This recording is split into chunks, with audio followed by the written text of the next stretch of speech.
as low as 150 pesos, makakapag-import ka na. Ang dami niyong options, ang dami niyong pwedeng maibenta. We always offer free consultation and also free sourcing. Tulad na lang nitong insulated bottle, pwede niyo nang mapa-import as low as 60 pesos. Ang daming yumayaman sa pagbebenta ng cosmetics at pwedeng-pwede nyo na rin itong simulan.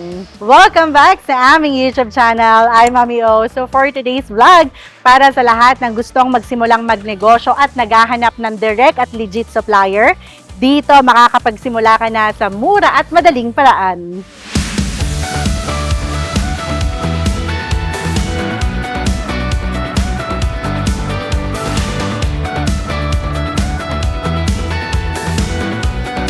At nandito na nga tayo ngayon sa Supcart Philippines. Dito yan sa kanilang Bulacan warehouse. Meron din sila sa Pasig, Taytay at Malabon. Kaya ngayon, alamin natin kung sino ba si Supcart Philippines at kung paano nila kayo matutulungan. Tara, pasok tayo!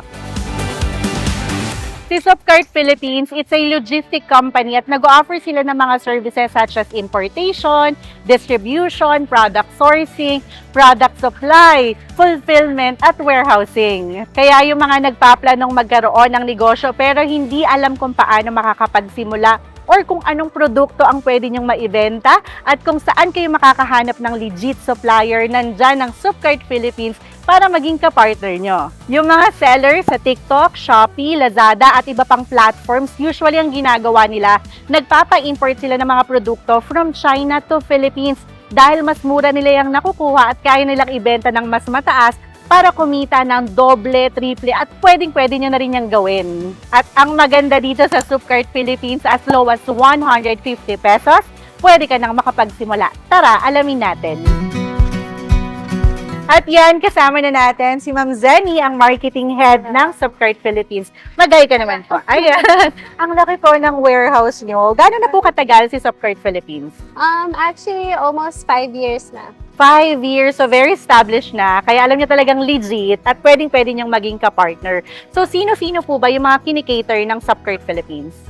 Aside from OFWs or regular employees na gusto mag-extra income, or students na may gusto lang ng mag-side hustle, we also cater to small and medium enterprises, corporate clients, and so also big clients in the industry.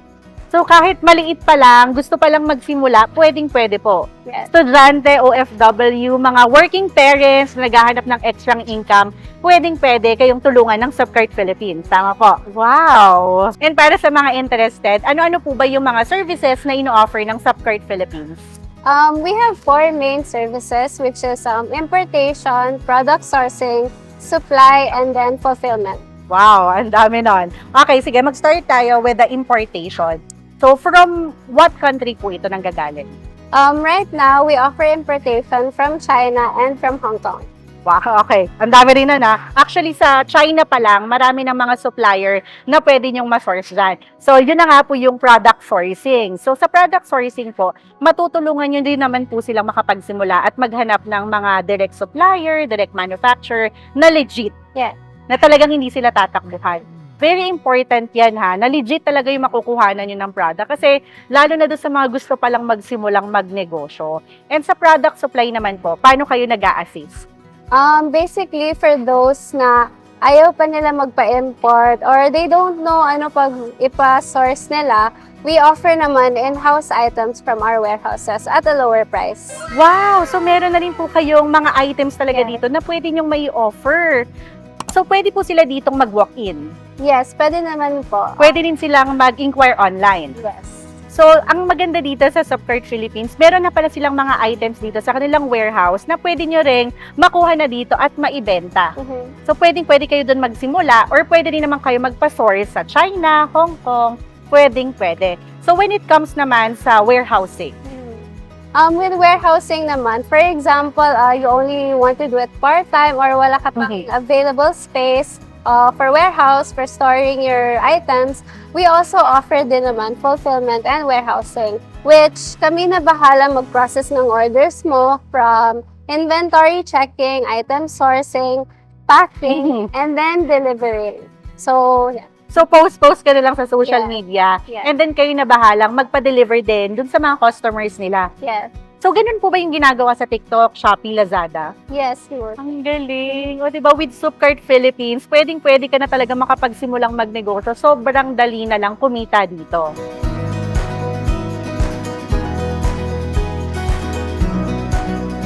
Grabe, habang tinutour tayo ni Ma'am Zenny dito sa kanilang warehouse, nakakatuwa ka. Nakikita ko talaga iba't ibang products yung pwedeng-pwede nyo nang mapa-import from China to Philippines. So Ma'am Zenny, dahil nga lahat, magbigay naman tayo ng sample sa kanila ng pwede nilang pa-import from China to Philippines. Actually, this one. Ayan, okay. Like this one. If you find it sa Alibaba or if magpa-search kayo sa amin, this is only like 37 pesos or around that price. But if you find it sa Shopee, pinatungan na. So around 100 plus na, 100 pesos plus. So doble, triple talaga yung pwede nyong kitaan kapag nagpa-import kayo kasi murang-mura rin talaga nilang makukuha yan kapag mga direct supplier. So ito, pakita po natin. Patok na patok ngayong summer. Pagpasok ng tag-ulan naman, umbrella ang pwede nyong pa-import. Pagpasok ng Pasko, mga pang-giveaway. Yes. Ang dami nyong options, ang dami nyong pwedeng maibenta. Don't worry, later on, ipapakita ko sa inyo, iba pa nilang items dito na pina-import din ng mga seller. Eto, Ma'am Zenny, marami nag-aabang nito, lalo na yung mga magsisimula pa lang sa ganitong negosyo. As low as how much po magpa-import with Soupcart? Actually, for as low as 150 pesos, makakapag-import ka na. 150, gaano po kalaki yung box na ganon? We have here an example. Ayan. Oh, okay. Ano-ano po yung usual yung kasya dito? Actually, pwedeng mga school supplies, accessories, or cosmetics. Cosmetics? Yeah. Oo. But mostly, yung mga hindi pa ready magpa-import or they want to have a sample muna before they buy in bulk, pwede din ito for sample. For example, kuya, take note nyo yun, hindi lahat ng mga may logistic services nag-o-offer ng mga ganito kaliliit, mga for sample, lalo na yung mga gusto pa lang mag-trial, mag-start ng negosyo, yung ayaw mo nang mag-risk ng mas malaking presyo, pwedeng-pwede na kayo makapagsimula as low as 150 pesos. Ayos yun. Pero kung mas maraming items naman po yung papa-import nila or mas malalaking equipment, for example, pwede naman po. Yes, pwede naman. Pwedeng-pwede. At kung mas marami po silang papa-import, mas mababang presyo rin po ba nilang makukuha? Yes, of course. If mas malaki yung quantity na kukunin nyo, syempre, mas better price yung makukuha nyo per item. Yun. So, i-take note nyo yan. Pwedeng-pwede na agad kayong mag-message sa Soupcart Philippines. And isa rin po talaga sa mga concerns and worries na mga nagpapa-import is yung mga binabayarang import duties and taxes, paperworks, documentations na sobrang hassle. Paano nyo po sila ma-assist sa ganon? With Soupcart, all in na. So, hindi ka na magpo-problem with your fees, your importation duties, or your documentation kasi kami na rin bahala nun. Kayo na ang bahala doon. Wow, ang galing nun ha. Talagang i-assist kayo ng Soupcart Philippines. Hassle-free na talaga. And ano-ano naman po yung advantages ng Soupcart Philippines compared dun sa ibang freight forwarder? We offer the lowest minimum CBM rates for as low as 150 pesos. Uy, totoo yan ha. Talagang nag-inquire na kami sa ibang freight forwarder at talagang mura sa Soupcart Philippines. And ano pa po? Soupcart is an all-in-one business solution. So, lahat ng needs nyo kayang i-provide ni Soupcart. From sourcing your own products, from supplying, importation, and fulfillment and warehousing. Wow, ang daming services na ino-offer ng Soupcart Philippines. At halos lahat din ng produkto na gusto nilang ipa-import, pwedeng-pwede nyo silang i-assist. Yes. So, approve talaga ang Soupcart Philippines. And Miss Jenny, para naman dun sa mga first time magpapa-import at wala talagang idea kung paano makakapagsimula, inyong mga process, ano po yung maitutulong ng Soupcart Philippines? With Soupcart, we always offer free consultation and also free sourcing.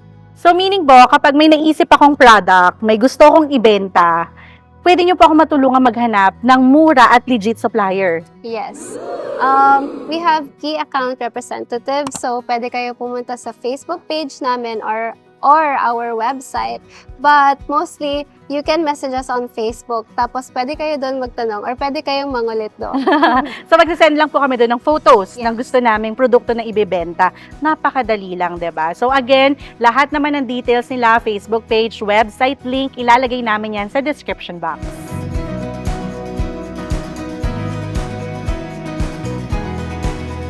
Na-mention nyo, Ma'am Zenny, na kayang-kaya talaga ng Subcart Philippines mag-import dito from small to big products. Ano po yung mga sample ng big items na kayang-kaya nyo pong i-import? We have clients na nagpapa-import sila ng ice cream machines, sewing machines, and also yung mga printing machines, yung mga heavy machineries. So, kayang-kaya po talaga. Wow! So, di ba, kaya kung marami talaga kayong iniisip na pang negosyo, small items man yan or malaki, pwedeng-pwede na kayo makipag-coordinate at mag-inquire sa Subcart Philippines. Ma'am Zenny, maraming gustong magnegosyo pero hindi rin nila alam kung ano ba yung pwedeng maibenta. So, ano po ba yung mga uso ngayon na marirecommend nyo? Actually, I would suggest yung mga mirror photo booth. Uso siya ngayon sa mga events and most people don't know na pwede siyang ipa-import. Pwede na. So, pwede nila yun ipa-rent. So, isa lang yung ipapa-import nila. Pwede agad nila yon ipa-rent sa mga events, mini-event man yan, birthdays. O, diba, ang dami yung paraan na pwede yung pagkakitaan. And isa rin po sa trending ngayon online is yung mga vacuum flask. Yes. Yung ganun po ba, kayang-kaya nyo ring i-import? Yes, of course. So, meron tayong sample? Wow, sige, kunin po natin. Ayan, totoo nga. Meron talaga sa kanilang nagpapa-import ng mga flask insulated bottles. Naku, trending na trending to ngayon online. Tatakpan ko kung kanino to, ha? So, ito po, magkano nila pwedeng makuha sa direct supplier? In Alibaba, usually mga 60 pesos, around 60 pesos. 60 pesos. And magkano po nila pwedeng maibenta?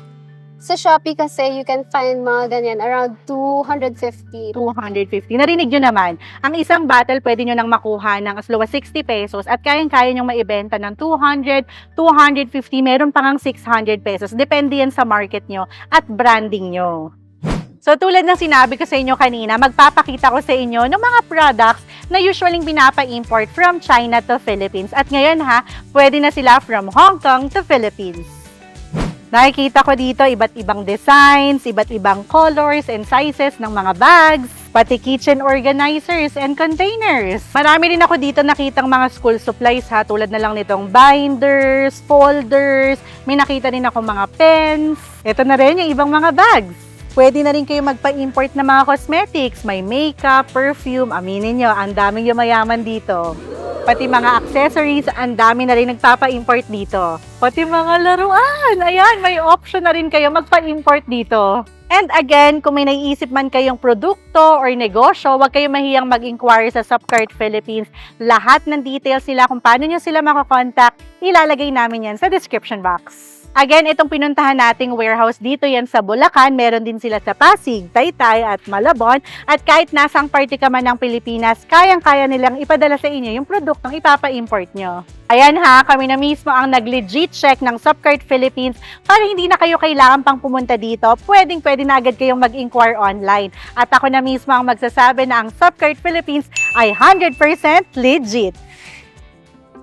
For more videos like this, mag-subscribe na sa aming YouTube channel, like this video na rin, and comment below for requests and suggestions. Follow us on Facebook, Instagram, and TikTok at Team Agad Vlog. So again, thank you so much for watching. We love you. Bye-bye!